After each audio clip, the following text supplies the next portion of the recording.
एक छोटे से गांव में आरव नाम का एक किशोर रहता था। वह पढ़ाई में अच्छा था, लेकिन सुबह जल्दी उठना उसे बिल्कुल पसंद नहीं था। वह देर तक सोता और दिन भर आलस महसूस करता। एक दिन उसके दादाजी ने उसे सूर्य नमस्कार के बारे में बताया। दादाजी ने कहा, सूर्य नमस्कार केवल व्यायाम नहीं, बल्कि शरीर, मन और अनुशासन को साथ जोड़ने का एक सुंदर अभ्यास है। इसमें 12 चरण होते हैं। अगली सुबह आरव दादाजी के साथ खुले आंगन में पहुंचा।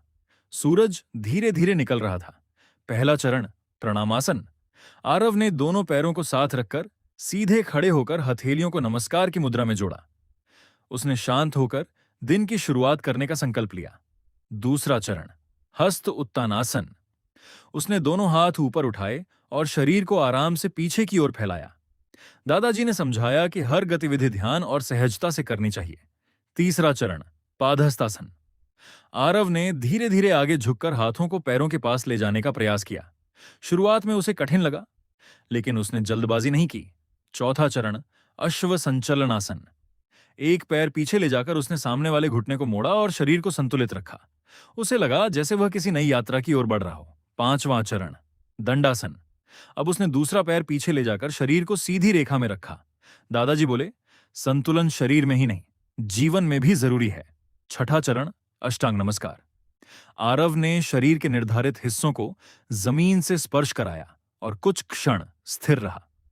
उसने अपनी सांस पर ध्यान दिया। सातवां चरण, भुजंगासन। उसने शरीर के ऊपरी हिस्से को धीरे से उठाया।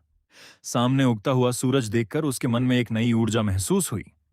आठवां चरण, पर्वतासन। आरव ने शरीर को उल्टे वी के आकार में लाया।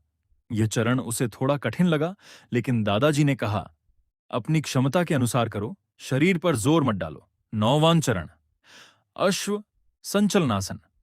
अब उसने दूसरा पैर आगे लाकर वहीं स्थिति दोहराई।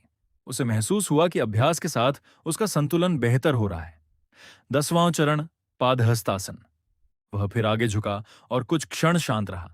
अब उसे पहले से अधिक सहजता महसूस हुई। 11वां चरण, हस्त उत्तानासन। आरव धीरे धीरे ऊपर उठा और दोनों हाथों को सिर के ऊपर ले गया। उसने गहरी सांस लेकर सुबह की ताजी हवा को महसूस किया। 12वां चरण, प्रणामासन।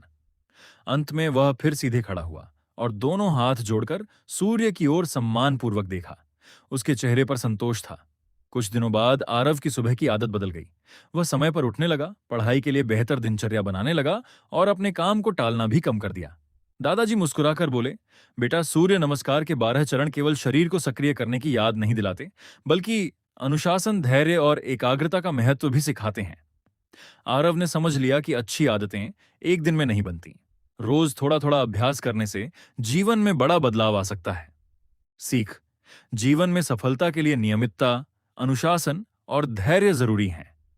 किसी भी योग अभ्यास को अपनी क्षमता के अनुसार और सही तरीके से सीख कर करना चाहिए।